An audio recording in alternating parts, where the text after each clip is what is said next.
to kick it. Hey, I'm Wayne, I'm Carlen. and it's time for the Wayne Carlen Show. Let's do it.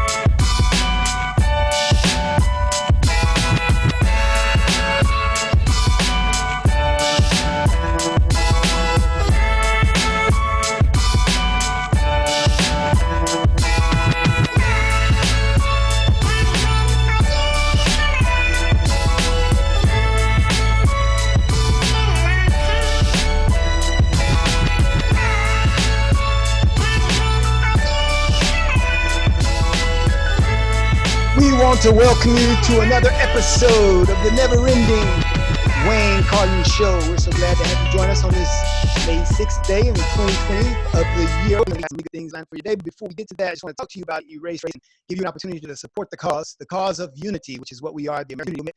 And we want you to give that $1 donation because we want every citizen to be a part of the effort. It's the ultimate in grassroots where everybody can contribute. Stop buying that extra soda that you get, that bag of chips, and give $1 to the Erase Race Unity Movement. And better than that, you can always go out there and get one of our T-shirts and be a part of that campaign. But before we do that, I want to talk about coronavirus and what's going on because that's something that's everyone's concerned with. And so here in Texas, we kind of opened up a little bit this past week.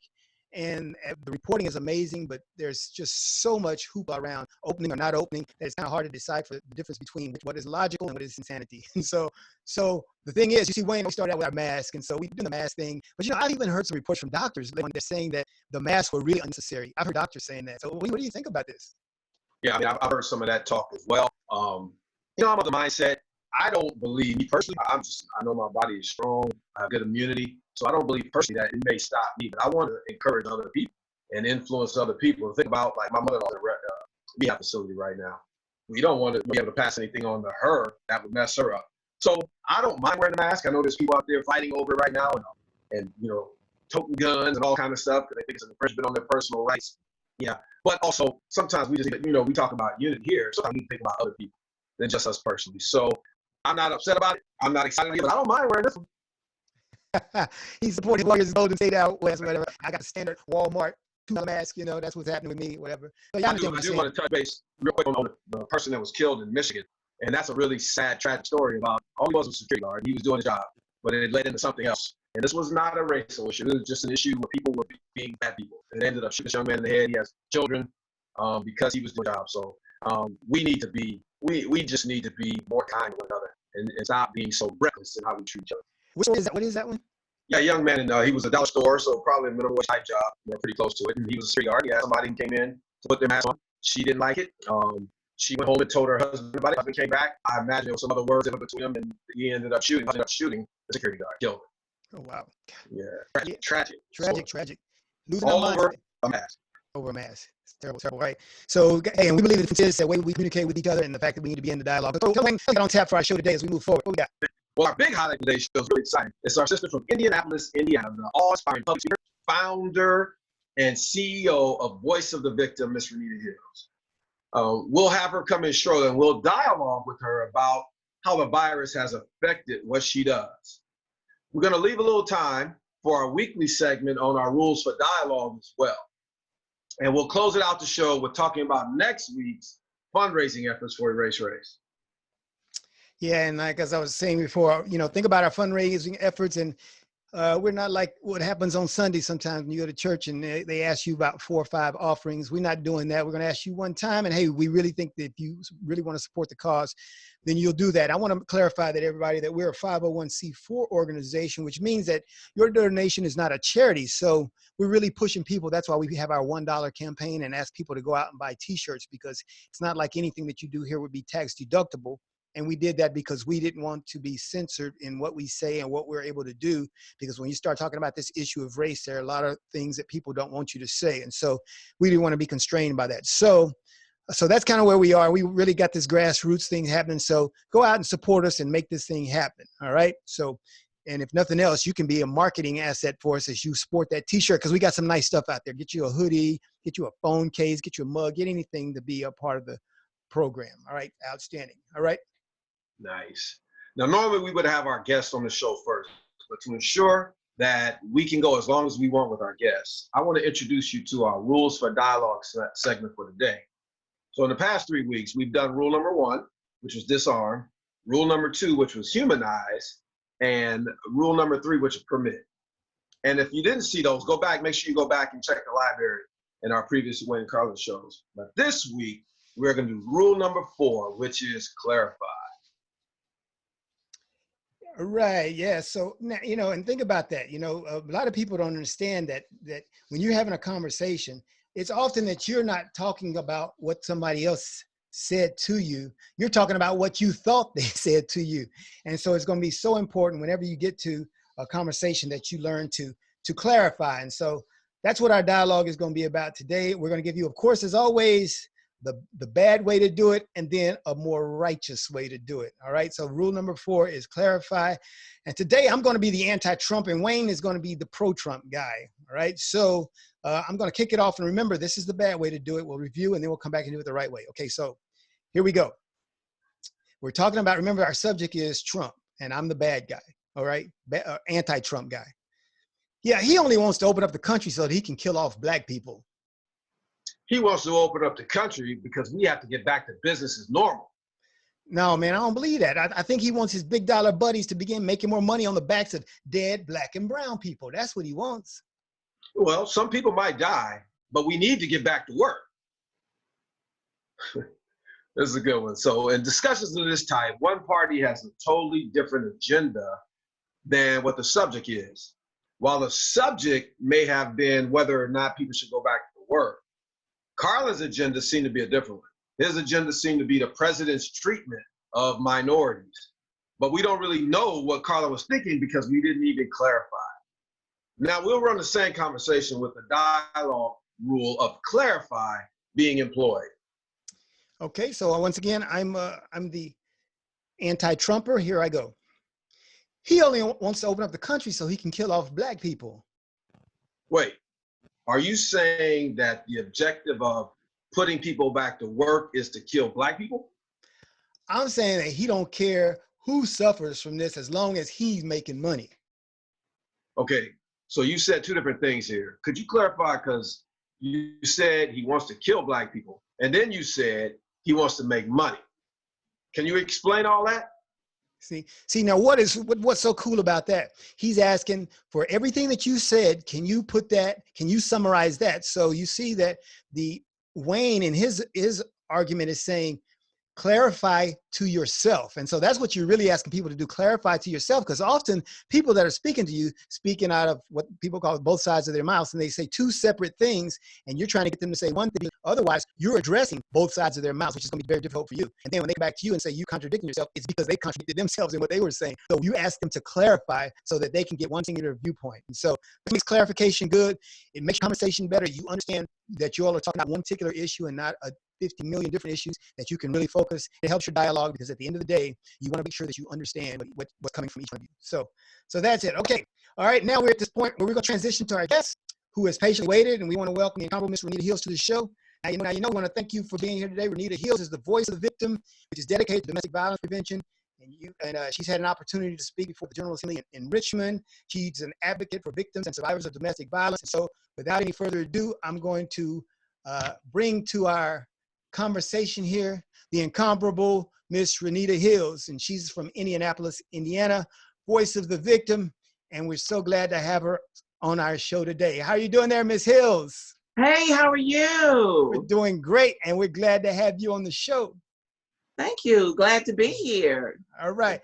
And so I've kind of explained to everybody what you do, with Voice of the Victim, and how you're such an advocate for domestic violence survivors and a lot of the programs that you have.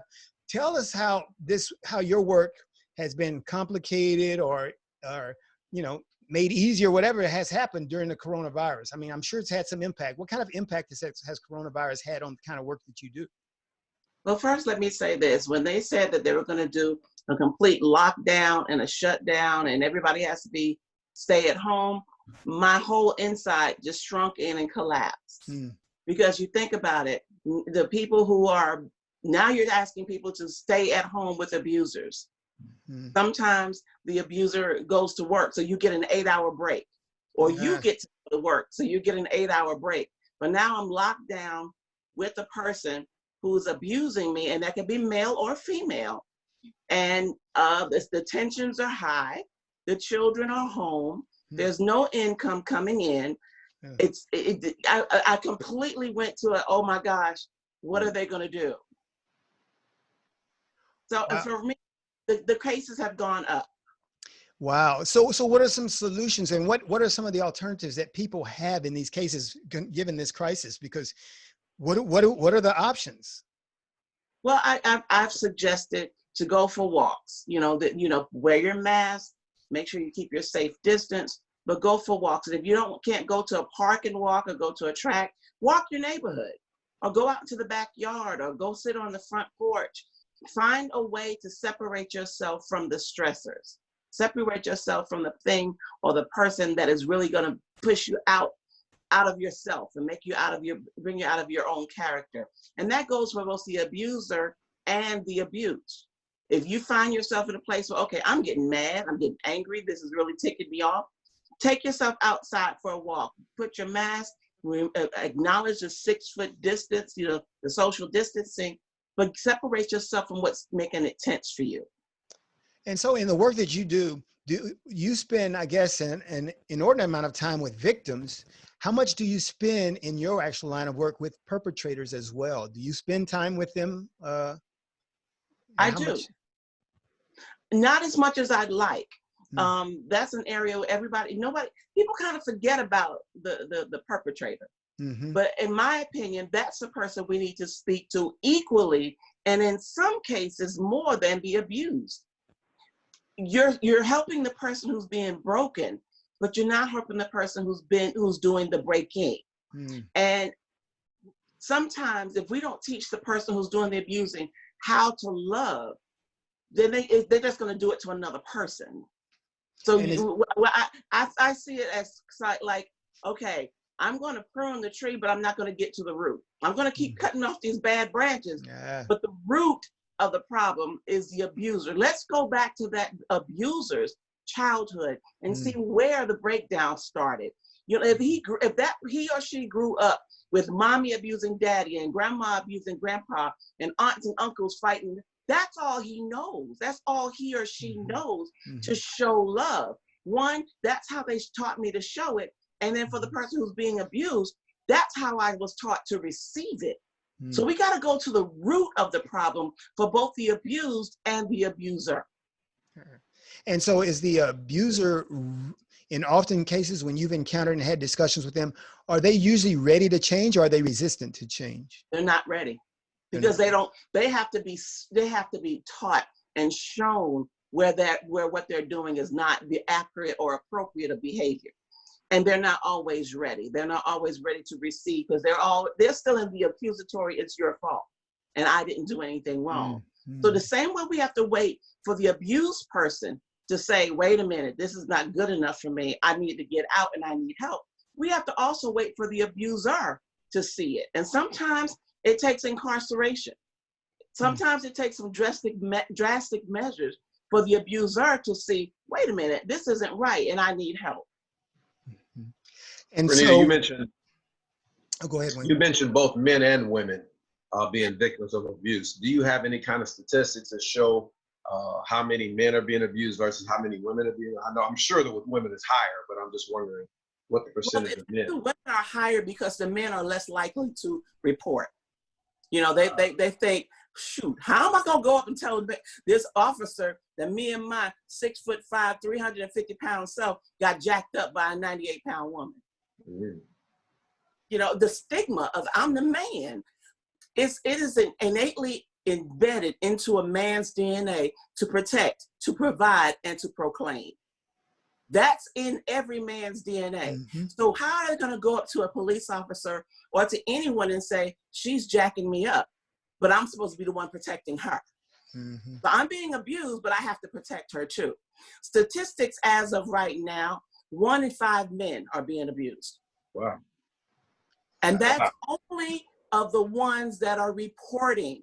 Mhm. Men, just like women, don't think abuse is just physical. They think, oh, she ain't hit me, so she's not abusing me. But I'm gonna tell you, women know how to strip a man with the 3 words. And whatever that 3 words is for you, she'll find it and she can strip you with 3 words. Wow. A woman she is the weaker vessel. I know I'm gonna get a lot of feedback that the women are not weak.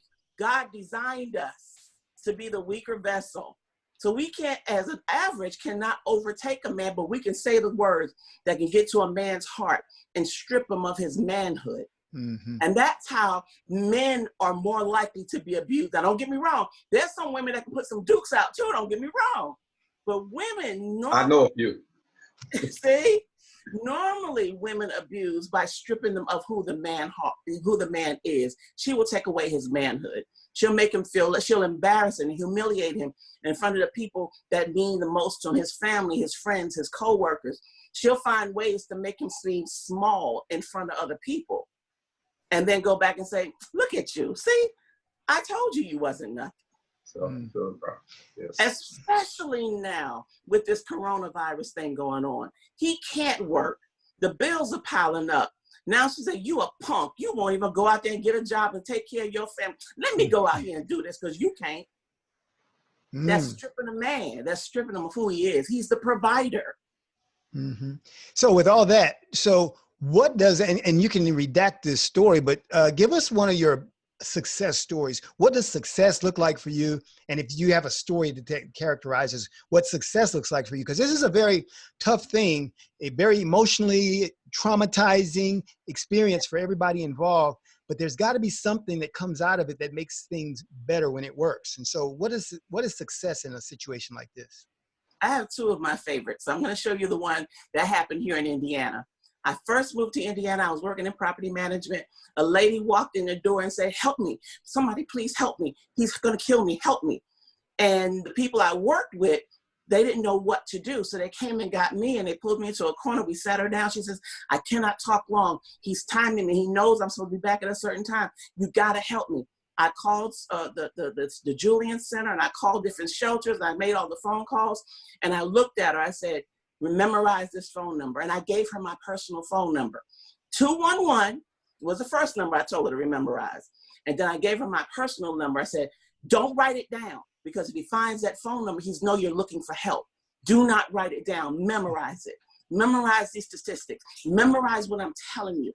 And she sat there, she said, I can't stay any longer. I gotta go. I said, okay, remember where you are. And I gave her the name, not the address, but the name of the property I was at.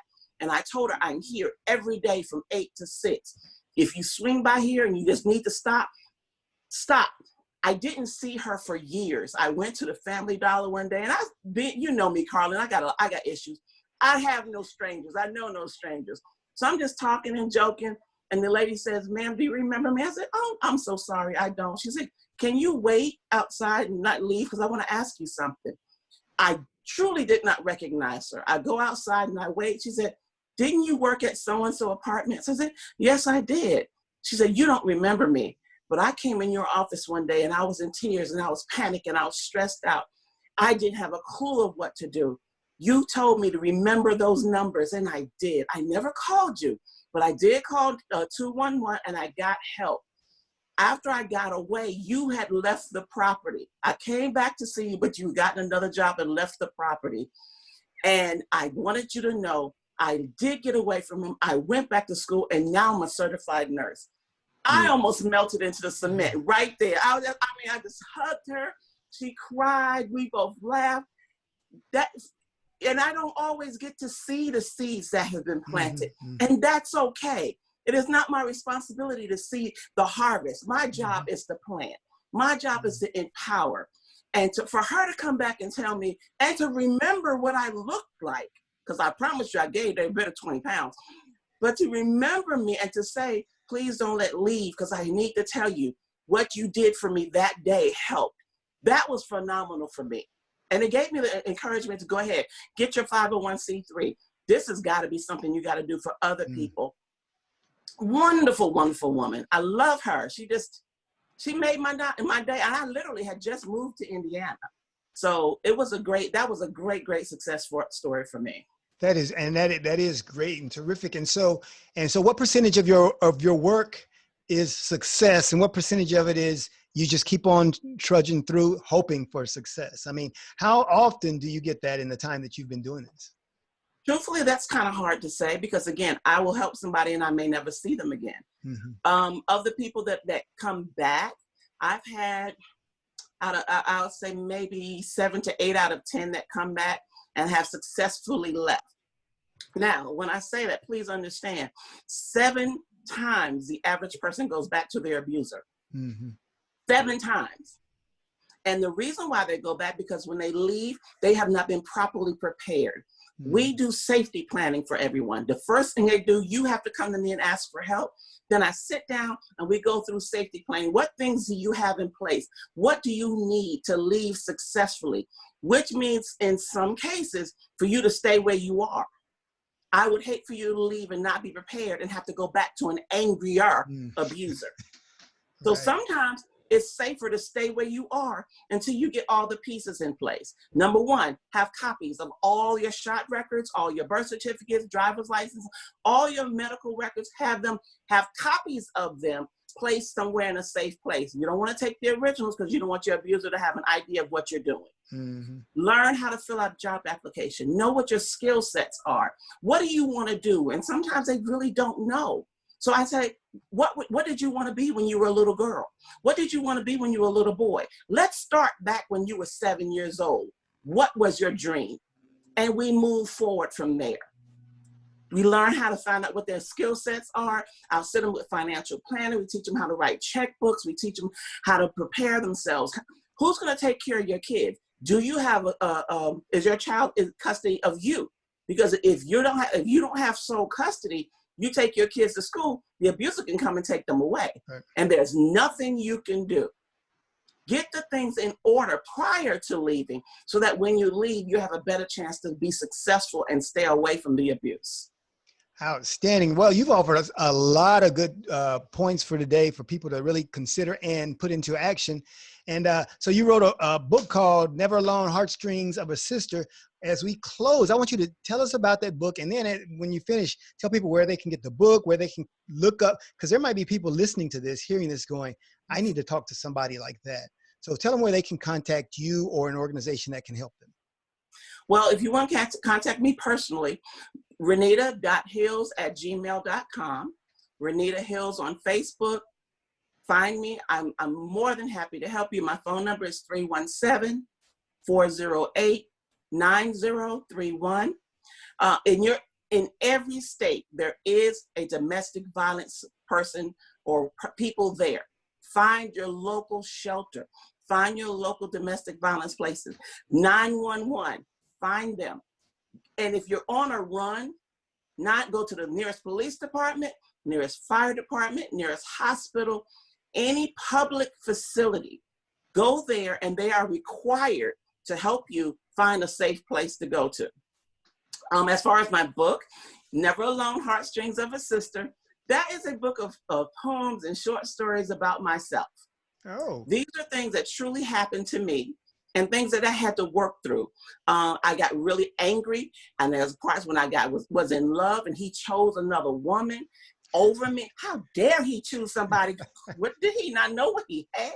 Anyway. Got the neck working. I saw the neck work. Yeah, he must have messed up. Popping that weave, don't play.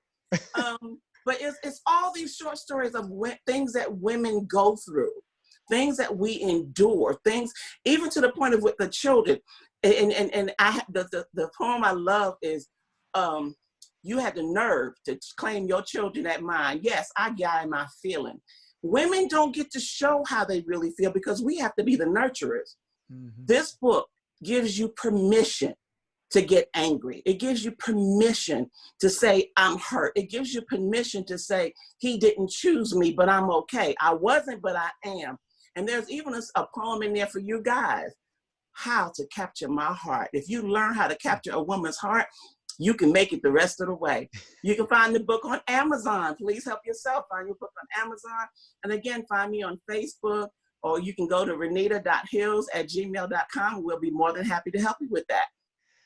Hey, Thank you, Ms. Hills, for being with us today. Really appreciate it. And I think you really offered a lot of valuable information that people will get beyond just the coronavirus crisis. I think you've helped Yes. people in a way that they probably have been looking for and often haven't had offered to them. So we want to thank you from the American Unity Movement for bringing about some unity, because you're going to make things better for people wherever they are. So we appreciate it. Thank you so much for having me. Hey, we're glad to have you. Thank you. And we'll be back and have you again soon. Thank you, sir. Looking forward to it. Okay, we'll see you.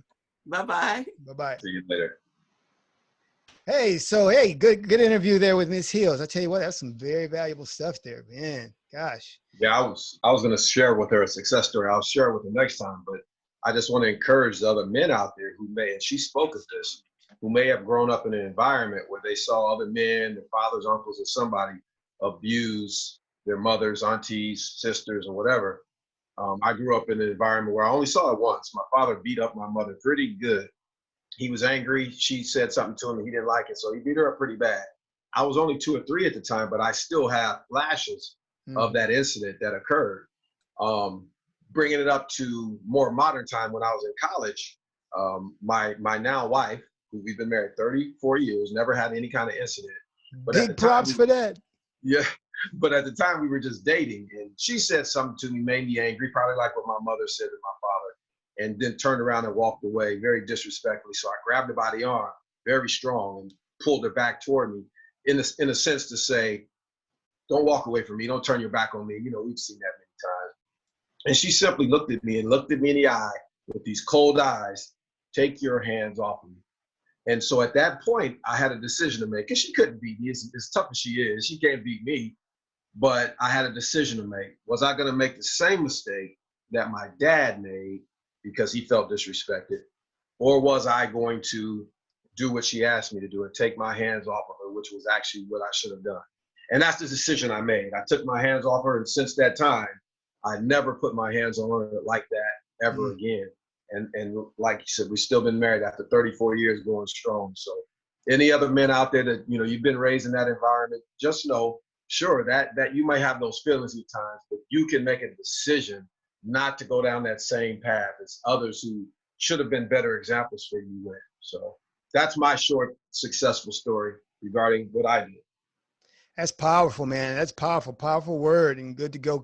Stuff people need to hear from real people who've experienced it, lived it, and grew through it. Because a lot of people, you know, sometimes you hear the rappers talk about, I'm just talking about my life and the way it is. Yeah, but you got to grow through some of that stuff and be able to come out on the other side and understand the good things that came out of it and how you were able to do the right thing out of it. You know, most people just talk about being in it. How about what did you come out of it is the question. So good story, outstanding. And so, hey, you added a lot to the show. So we want to once again thank our guest, Renita Hills. And we want to make sure y'all know that y'all got an opportunity to go out and promote the message of Erase Race, you know, buy one of those shirts, hoodies, and give you $1. Remember, $1 is not a big deal, but it is a big deal to us because really it's about you desiring to be part of the unity effort. And so from Erase Races, L. Wayne, Carlen on the Wayne Carlen Show. We want to thank y'all for being here. Till next time, we just want to tell y'all peace, and we're out. And love. And I got no music today, so now you know, and I don't have my music every day. There we go. It's on. It's on. It's on. It's the Wayne Carlen Show. Here we go. Now you know. You heard our show. Now you know. Now you know. All right. Be with us next week.